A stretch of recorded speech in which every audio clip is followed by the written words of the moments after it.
መረጋጋትና ከራስ ጋር መሆን። ራሳችንን እናዳምጥ። እውነቴን ነው። ቁጭ ብለን እናዳምጥ። እንደው ምን እንደሆነ አንዳንድ ጊዜ እንደው ከሰው ተለይቶ ራሱ እንኳን አንድ ቀን ራሱ ቁጭ ማለት ብቻ ነው። ዝም ብሎ ቁጭ ማለት ዝም ብሎ እኮ ነው። ምንም ሳትጸልዩም ቢሆን እውነቴን አንድ አቡነ ዘበሰማያት ጧት አድርሳችሁ ቁጭ ብላችሁ ዝም ብላችሁ አስቡ እስኪ። ቆይ እኔ ማን ነኝ? ስሜ ማን ነው? እኔ ምንድን ነኝ? ሰው። እኔ ምንድን ነኝ? ክርስቲያን። አሁን ምን እያረኩ ነው? እንደዚህ። ትናንትና ምን እያረኩ ነበር? እንደዚህ። እንደዚህ ሊሆን የቻልኩት በምን ምክንያት? እንደዚህ የደረሰባቸው አባቶችና እናቶች እንዴት ብለው አለፉት? እንደዚህ አድርገው። አሁን እኔ ማድረግ ያለብኝ እንዴት ነው? እንደዚህ። ይሄን ሳደርግ ለወደፊት የሚገጥመኝ እንቅፋት ምንድነው? እንደዚህ።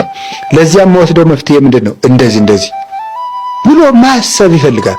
አሁን እኮ ማሰብ የለም። የሚያስብ እኮ ሰው የለም። ይቅርታ ስለጠቀለልኩ ግን እሱ ስለማናስብም ጭምር ሰይጣን ምንድነው የሚያደርገን ካላችሁ እንዳናስብ ነው የሚያደርገን። ቁጭ ብለን እንድናስብ አያደርግም። የፈለገ ቢሆን አይናችን በእንቅልፍ እስከምትከደንባት ቅጽበት ድረስ እንዳናስብ ነው የሚያደርገን።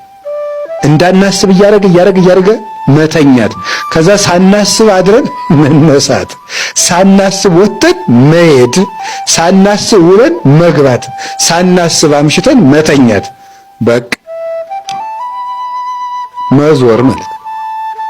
እንደዚህ እንዳይሆን እግዚአብሔር ጠርቶናል። የጠራ ለምንድን ነው ማለት? እኔ ለምንድን ነው የጠራኝ? ለጵጵስና ነው ለክህነት ነው እንዳትሉ ደግሞ። እኔ የጠራ ለምንድን ነው ካላችሁ መንግስቱን ሊያወርሰን ነው የጠራ።